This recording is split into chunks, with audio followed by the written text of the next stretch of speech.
Episode 71. Hello, thanks for tuning in to another episode of Dogman Encounters Radio.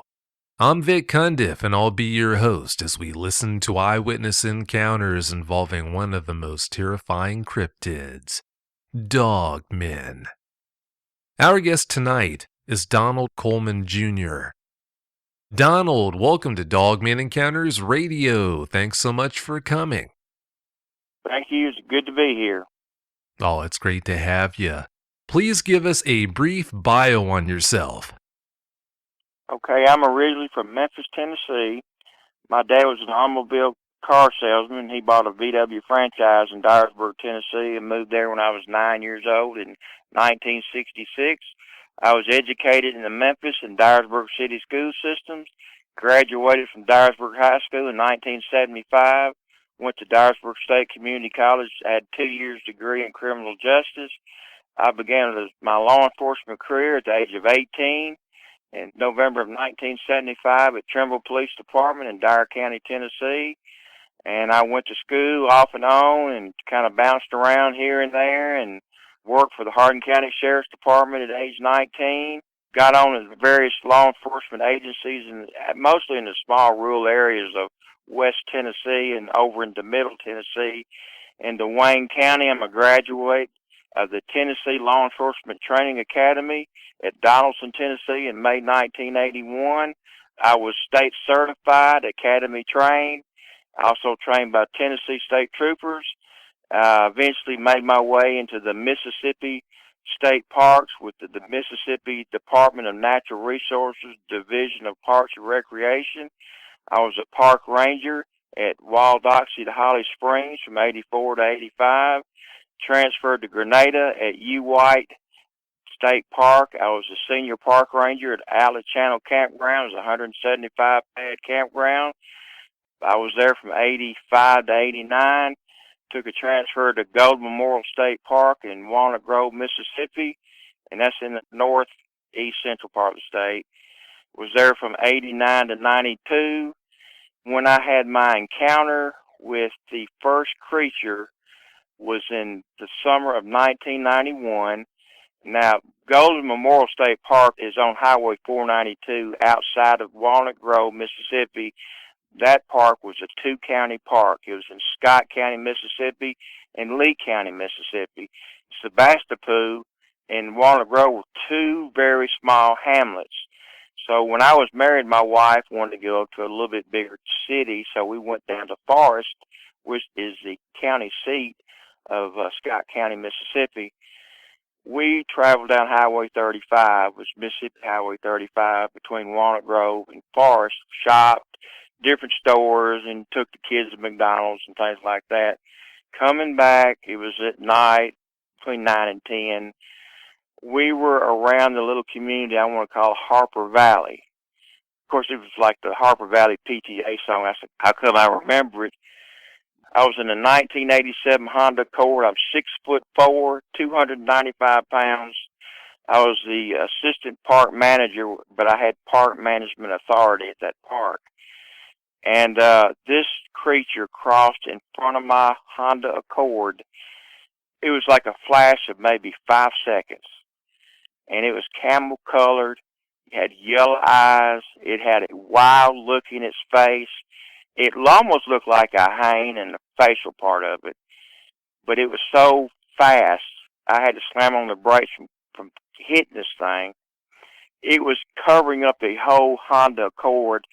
My head is the top of that car because I'm so big. I wanted to stop, but my wife says, you're not stopping this car with these kids in here. You're going to hit the gas. We're getting out of here. Terrified her, scared her. When we got back to my park manager's residence at the park, she said, I don't want to talk about this. I don't want to even hear about this. And, that was the end of the story. And then I left the park system in 92, relocated to her home in Savannah in March of 1992. And I didn't see any more of that creature at all, because some people, they keep wild, exotic animals. I'm trying to explain to myself, well, maybe this escaped and is on the run. So I didn't think anything about it. I said maybe it was a wild hyena that somebody will kill it, because I mean, there's down in Mississippi they'll pull a gun quicker than you slap an Alabama tick. They won't put up with this. So I thought, well, that's the end of that. So when I moved to Savannah, I lived up there, and I didn't see anything, but I heard a story when I was working at Aquaglass Corporation in Adamsville. This guy named Jack, it was in 2003. He was telling me a story, and Jack had a tendency to stretch the truth a little bit. I said, Jack, now I'm going to ask you a question. I want it point blank honest. Tell me this story again, but this time put your hand on that Bible, because I want to make sure you're telling me the gospel truth here. He told a story. He was in Stantonville, which is outside of Shiloh National Park, on Highway 142. His truck broke down. It was toward the late evening. He was going to walk out to a convenience store. Something came out of the woods, scared him, growled at him, and chased him back to his truck. He got in his truck, and he didn't get out of there till noon the next day. He was terrified. The one in 91 that you saw, could you describe that one for us a little better? Well, it looked like it was a flash. I mean, it was like maybe 4 seconds. I had to slam on my brakes to keep from hitting it. I was in the Honda Accord, a 4-door, so it was probably bigger than that whole car. But my head was at the top of that Honda Accord, so I'm 6'4", and this thing is bigger than that. But his head was I saw the head, and it looked like a hyena. That's what it looked like to me. I thought, of course, people have these wild, exotic animals, and I thought maybe this thing escaped and is just running wild out here. We both saw it, but we almost like, did we see what we thought we saw? You know, it's like one of those deals.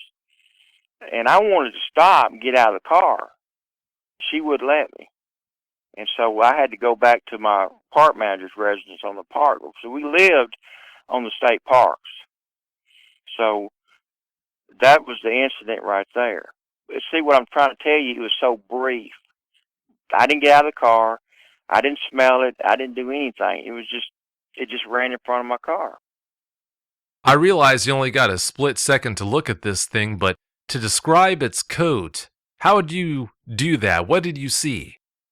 Well, it was a thick coat, but it was camel color. It was kind of a tannish, brownish color, the way I would describe it. And it had a big head on it. And I remember that head being pretty good size. And it was moving so fast.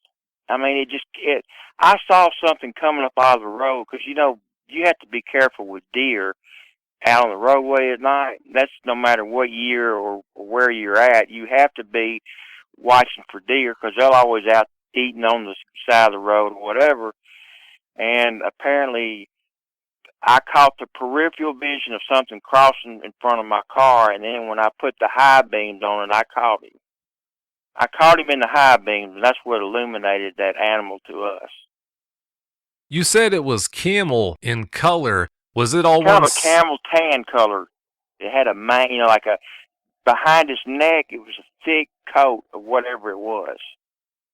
So this was all one color?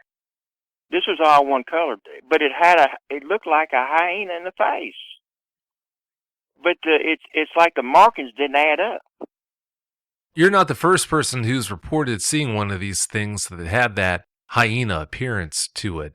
Don't think it's just you who's seen something like that. How big did it look? Well, like I said, I'm 6'4", and I'm in the Honda Accord, and that means I'm 2 feet off the ground already. And I'd say that thing's over 8 feet tall on all fours.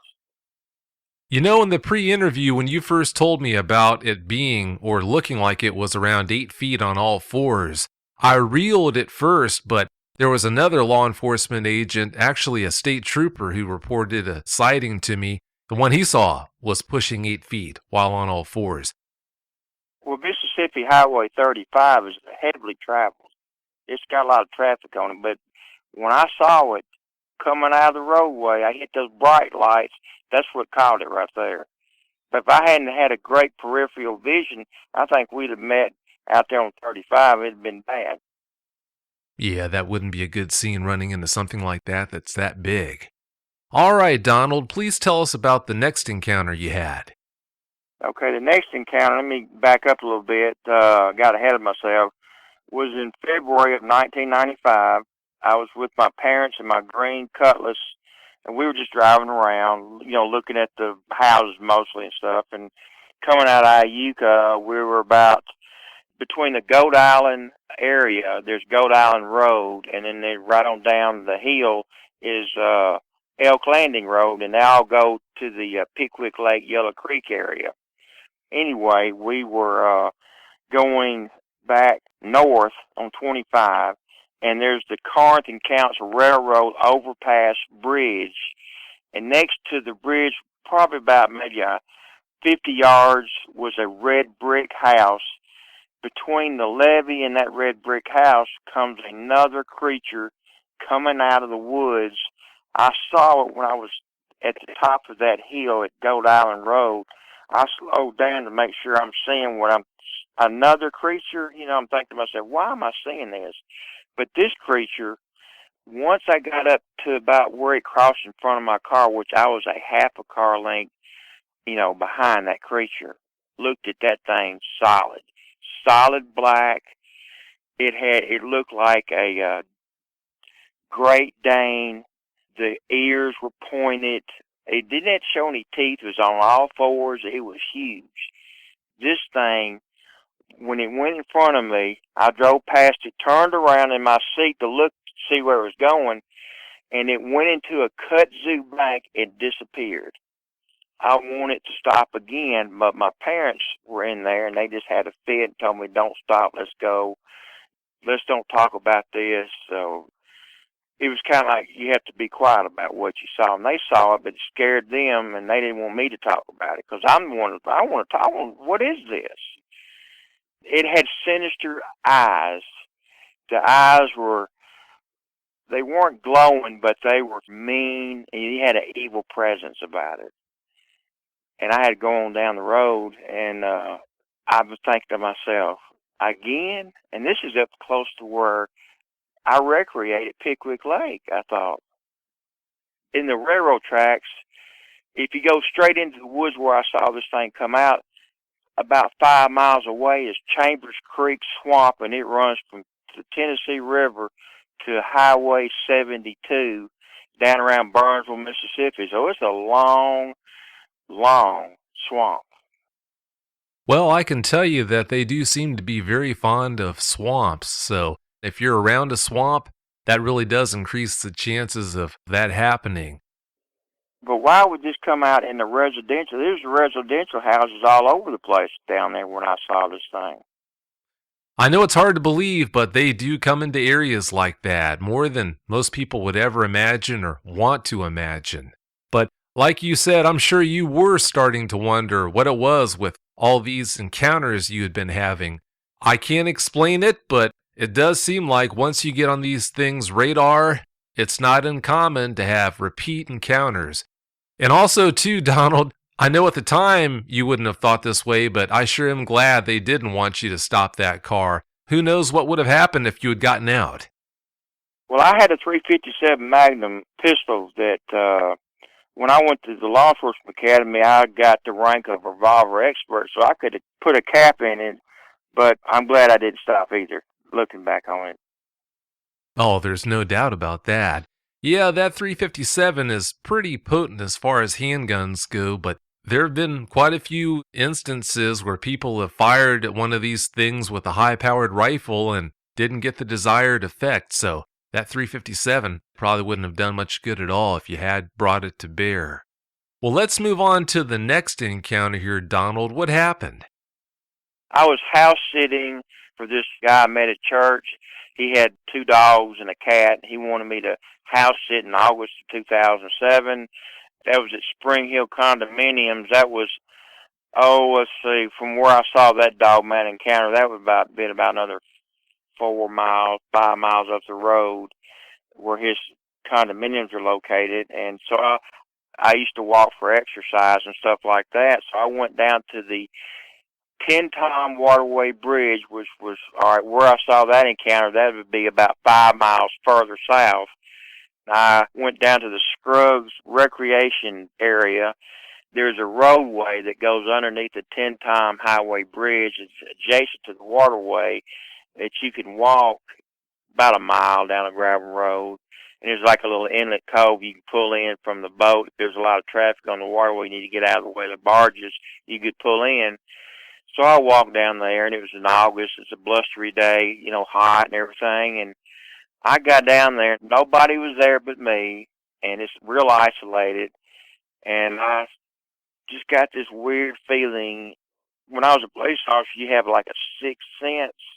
When there's danger, there's something there. And I felt like there was something out there in that brush looking at me, and I knew I needed to get out of there, but I can't run because I'm disabled. So I briskly walked back to my car and got in and got out of there. Never went back until last month.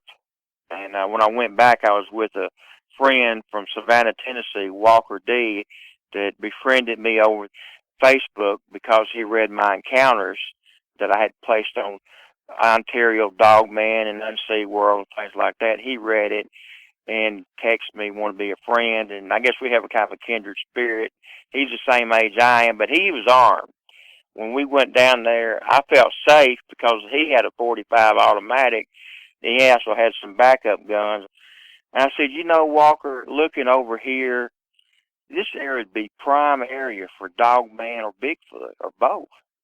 Anyway, that was in August of 2007. I didn't see anything. I didn't smell anything, but I felt an evil presence.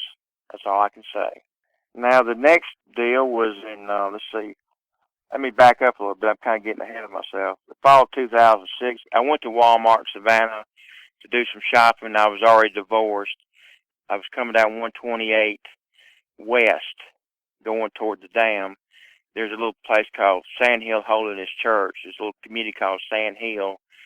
This guy had built a duck pond or something on the right side of the road, and he had a street light out there, and why, I don't know, but when you're coming down past the church, it goes from 45 to a 55, and I began to accelerate right at that duck pond. Here comes this creature coming right out of the road, and it was moving at a fast clip. It was the fastest animal I've ever seen move, and I saw it in the silhouette.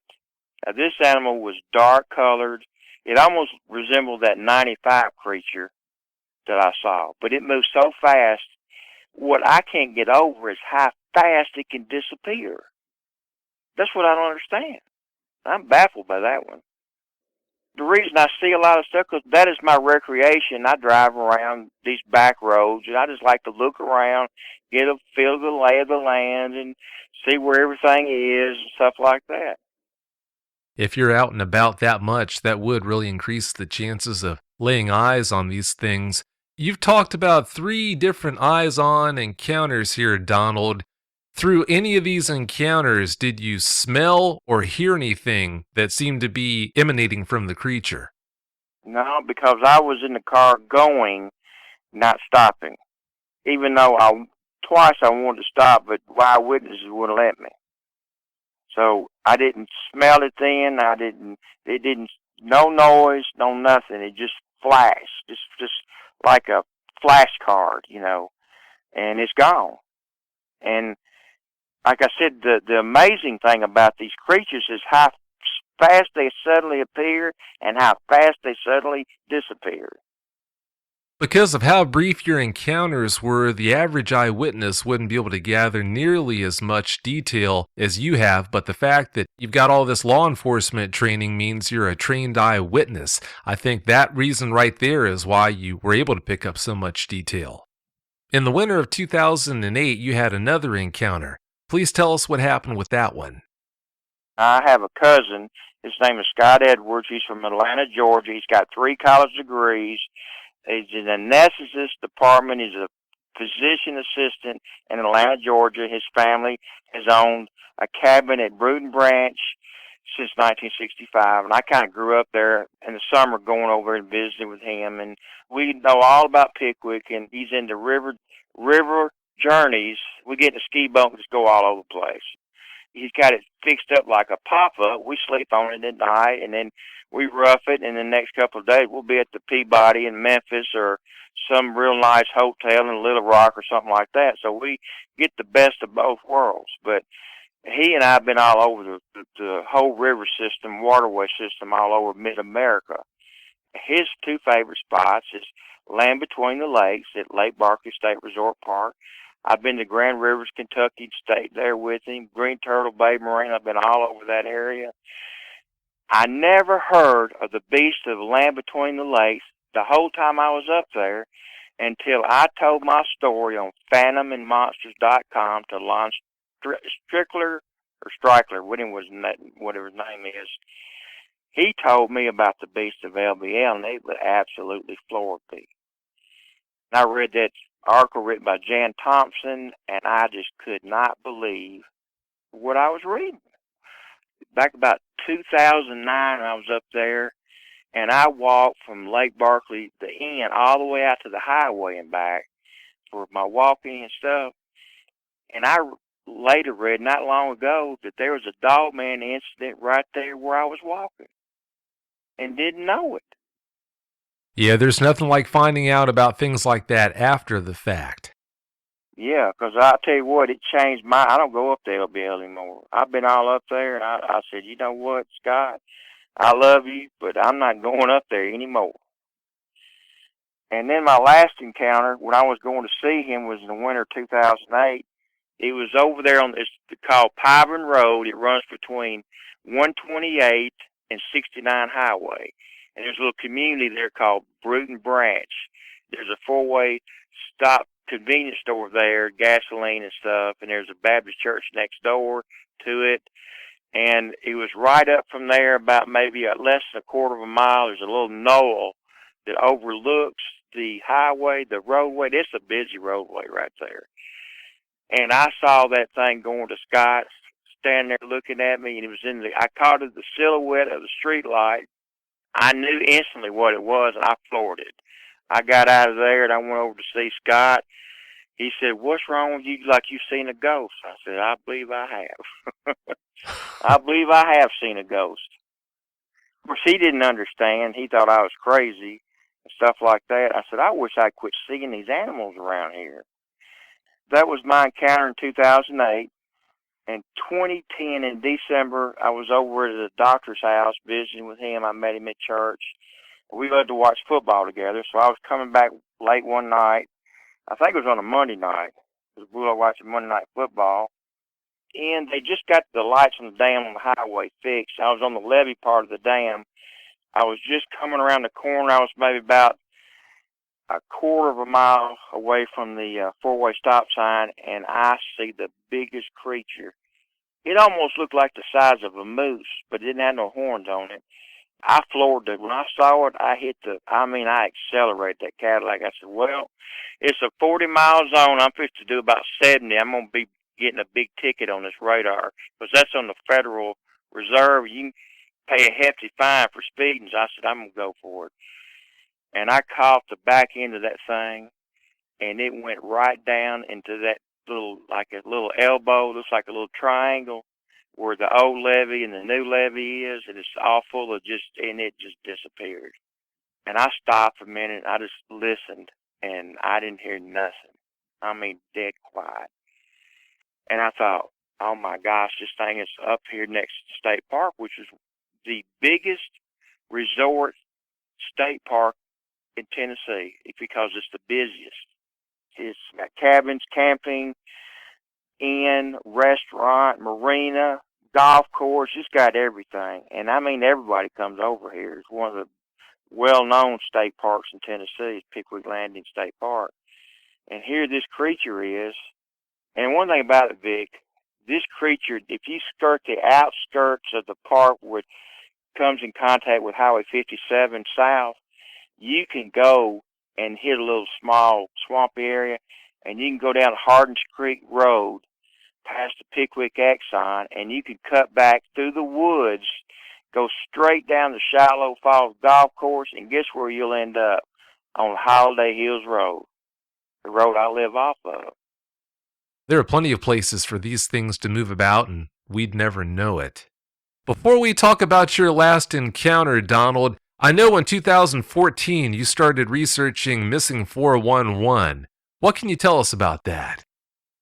What happened was my uncle, who lives in Germantown, is really wealthy, gave me a brand new Apple iPad, and he's paying for the Wi-Fi and everything. So because of his generosity in 2013, it wasn't until 2014, a year ago, that I started looking into 411.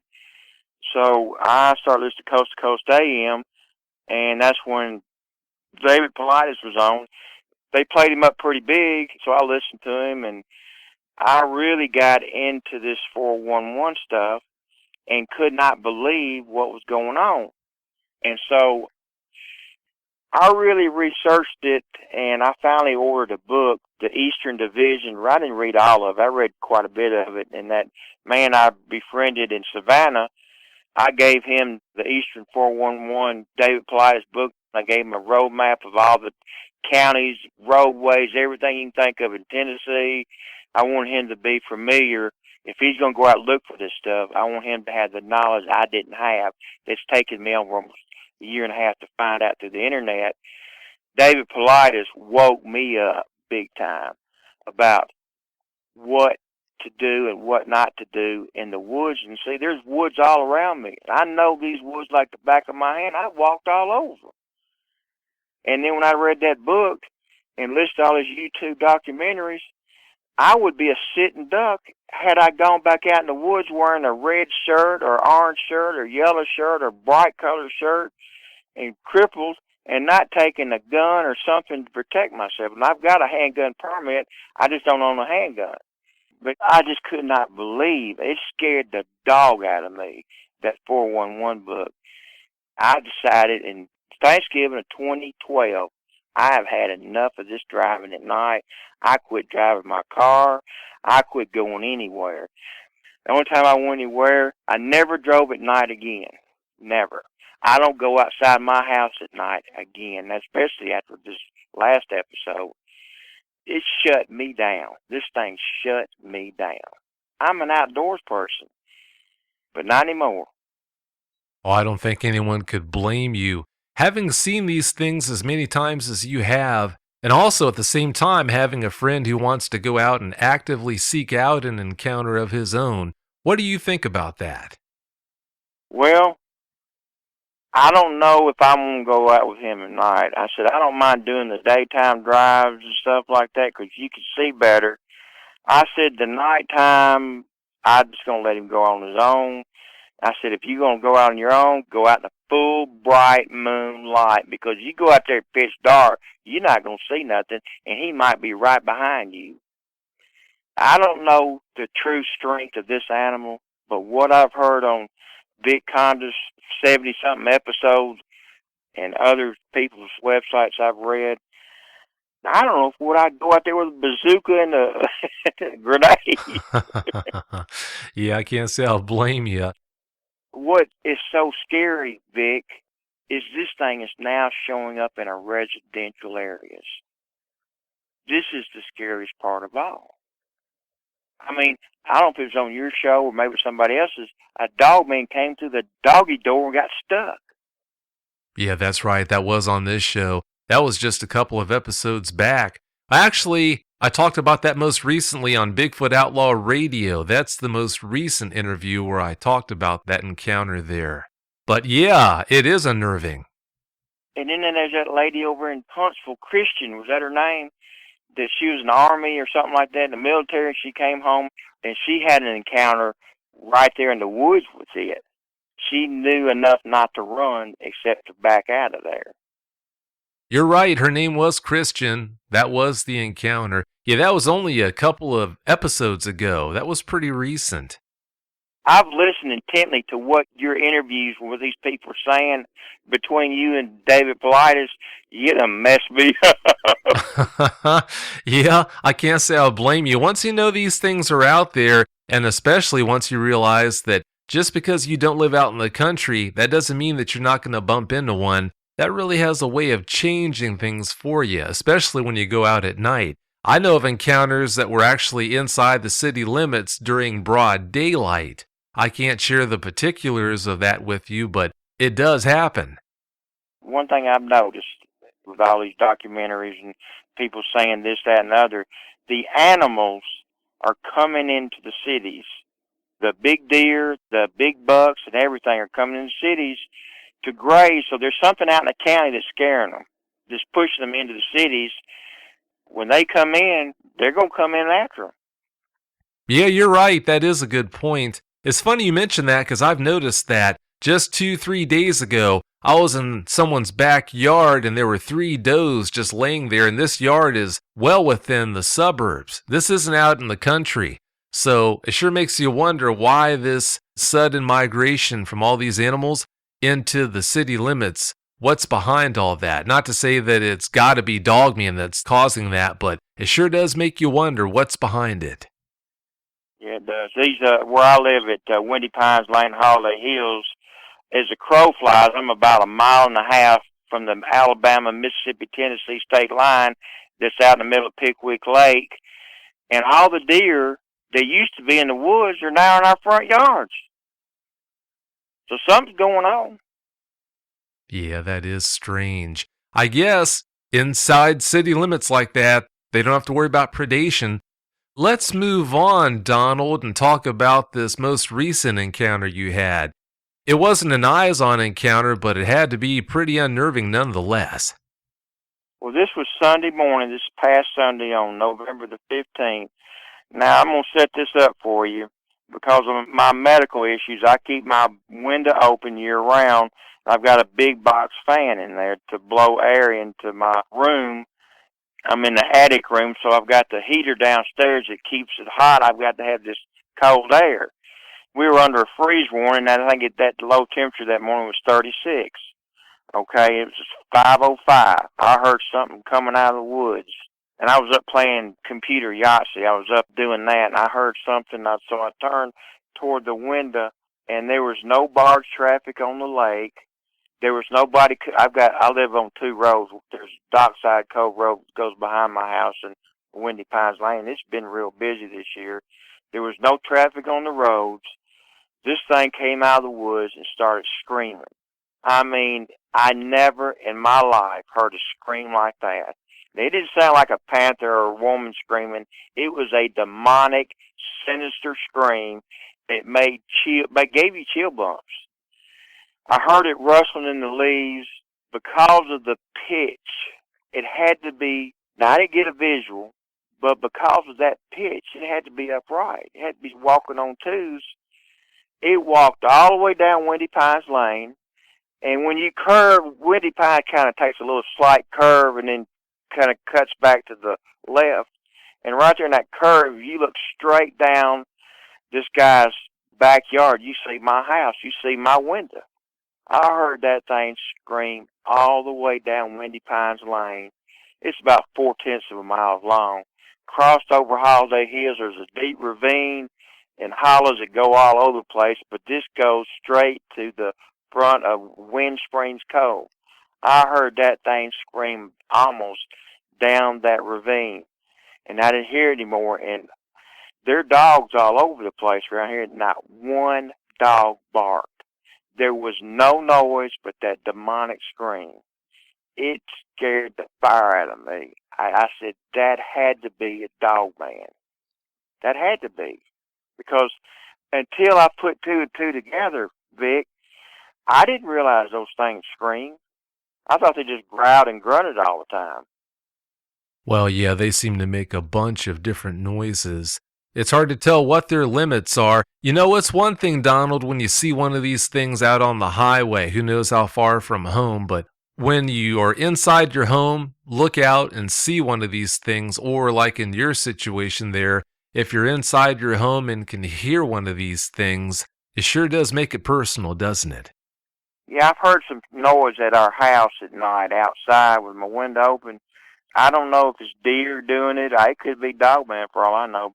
We keep some buckets where we soak our ferns with at night, and I heard some knocking around down there around 1 o'clock in the morning and stuff, but I can't verify it was Dogman. Now with this sighting and this noise and this screaming, That's nothing like I have never heard in my life. And I've been out in the woods with the wildlife fisheries and parks. The state parks that I was on, we had 600 or 700 acres, and I'd be out there going down the nature trails and everything, and I never saw or heard anything like that. Because of all of your experience with the DNR, Parks and Rec, law enforcement, now's a good time to ask you this. If you would have seen one of these things back then while on duty and reported that to your superior or superiors, how do you think the response would have been? I mean, I'd been the laughing stock of the county. Yeah, I can only imagine. People posed the idea that if a police officer sees one of these things, if a park ranger sees one, to a lot of these people, it's a no-brainer that they're going to report it. That's that. But when you think deeper into it, they'd be crazy to report it because, just like you said, you'd be laughed out of the office and probably lose your job, wouldn't you? I wouldn't say I'd lose my job, but I'd have to give some kind of a, with law enforcement now, Vic, having to wear body cameras and cameras in their cars, that will end that kind of ridicule and public humiliation. That will put an end to all that because they will finally get on camera what this thing is. They'll have an advantage I never had before. I don't know what I would have done. I mean, I don't know what to do. I mean, I'm confused even right now talking to you about this creature. I know what I saw. I know where I saw it at. I can give you the specifics and the dates and everything, but I still have a hard time with this. Well, if it's of any comfort, you're not the only one who's confused about these things. There are so many answers about them I'd love to have, but I just don't have. I consider you the David Paulides of Dogman Encounters because without you, we would have no venue to voice of what we saw and where we saw it and what were the circumstances we saw it in.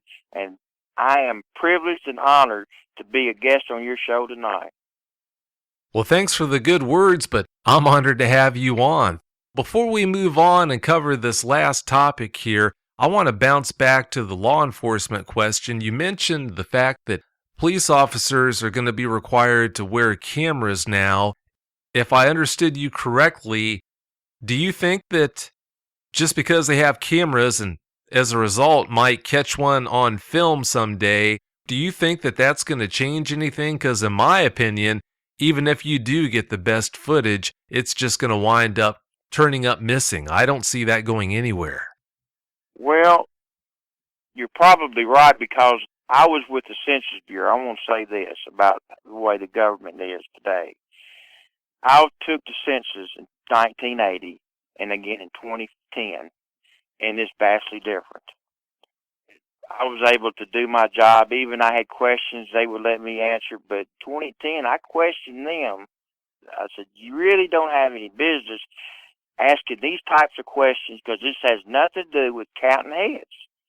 And they were asking some intense questions that were of a really high personal nature. I said, you're going to anger the living stew out of people, and they're not going to say one word about it. Did you not know the Census Bureau knows where your house is, how many buildings you have in your yard, and how far they are from the street? They know everything. And not only that, I got fired after 2 weeks on the job, and I got census audited. When I had to fill out that audit, they knew everything about me, everything. Bank accounts, credit cards, everything. I don't think, since the government is giving federal funds to law enforcement agencies, they probably got, like you said, they got a code. You just don't talk about it. Oh, I've got no doubts about that. So you're probably right in what you just said, that the law enforcement, I don't call the law enforcement people anymore. I don't report any of this stuff. I'm going to get on Vic Condos and tell Vic, because Vic will get it out over the airways where it will be told. I'll try to get it out there. If you only knew some of the encounters that I've heard from people who didn't want to share them publicly, there's no harm, no foul in not wanting to share them publicly, but understand, if you knew the half of it, you would just shake your head. It's just amazing, some of these encounters that people have that you'll never hear about. It's just amazing.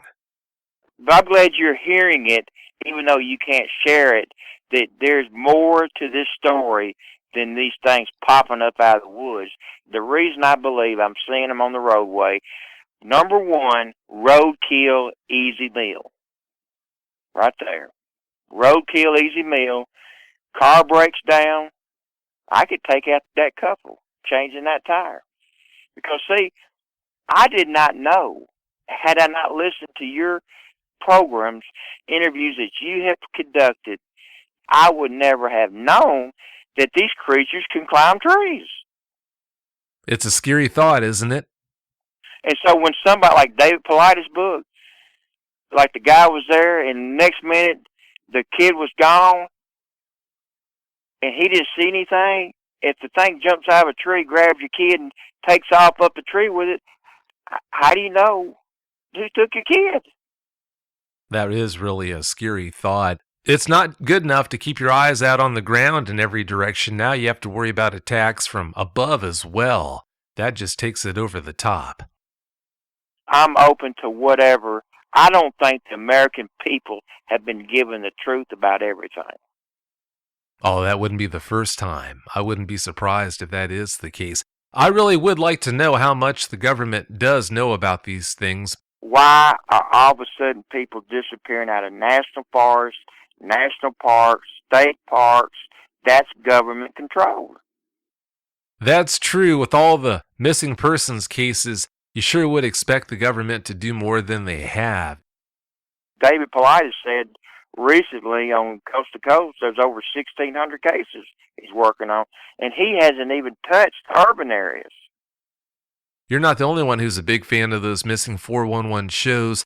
The most recent show that I caught on YouTube, he did talk about cases inside city limits like that, like we're used to hearing from him, happening out in the woods.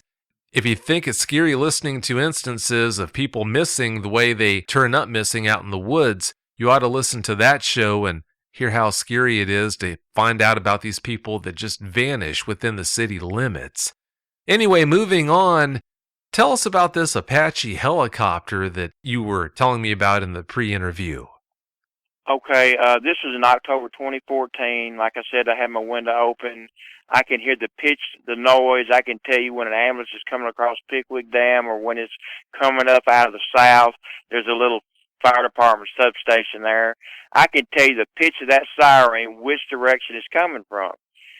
So I was just about 7:30, 8 o'clock at night, maybe a little later. I started hearing the helicopters. Now, we have the area vac medical helicopters that come out of Savannah for these car wrecks and stuff like that. We have quite a few of them around the lake, people not paying attention. But anyway, there is a deal called topics.com. You put in topics.com, Savannah, Tennessee. It kind of gives you the street talk, scuttlebutt. Some of it's bogus, but there's some true posts in there. And one post was the nighttime helicopters, and everybody started posting on there. I've read posts around all of it and around like I said, the Tennessee River cuts Hardin County right down the middle. And it's mostly river and swamp. That's what Hardin County is made up of. North of Pickwick Dam is Shallow National Military Park. So they're flying all up and down the waterway, the river, with these big, huge spotlights, treetop level. Why are they doing it, and what are they looking for? Nobody knows, and so somebody says that they're preparing for like an invasion somewhere, and this terrain is like that. I said, I've never seen anything like that in the Middle East. They would have this type of terrain, but that's what the scuttlebutt is around the area street talk. Anyway, I hear this thing. The last time it flew right over my house, rattled the windows and everything like that. It was like late at night. I said, well, they're down here at Pickwick. I don't know what they're looking for. All right, you got Fort Campbell, Kentucky, which is above Clarksville off the Cumberland River. Then you got Columbus Air Force Base off the Tom River down below me. And they're the only two military installations in the area that these things could come out of. And they flew from October, November, December, January, and that's the end of it. Of course, they had the Jade Helm Army maneuvers in Mississippi, but not Tennessee. So I don't know what's going on. I mean, what were they looking for? It sure does make you wonder, and it makes you wonder why they were doing that at night instead of during the day. If it was Dogman related, these things do come out in the day. In fact, there are more encounters that are reported as happening during the day than at night. And of course, around Olivet, that's where a lot of pasture, that's where your cattle are located, in the Olivet, Pinhook Road community, all out in there, Burnt Church, Cherry Chapel. That's where all your cattle people are located in their farms out there, and he was flying all over there. This searchlight, what would the Army be looking for? I hope it's not what we think it might be. You never know. That's true. Well, Donald, do you have any closing comments you'd like to share? Well, I'd like to share that we appreciate the general public, what you're doing on these interviews and documentaries and live radio talk shows or whatever you're doing to get the word out to the public that your surroundings are not as safe and secure as you once thought. Please be careful, be alert, be attentive, get off the cell phone, quit texting, start looking out the window when you hear a noise, lock all your doors, put your pets up, and lock and load. Well, those are good words and sound advice. I can't tell you how much I appreciate you coming on the show tonight, Donald. Thank you so much. Thank you, Vic. Well, have yourself a great night. Same to you. Thank you. Goodbye. Bye. If you've had a Dogman encounter and you'd like to speak with me about it, whether in private or on the show, you can reach me at contact@dogmanencounters.com. I'd love to hear from you.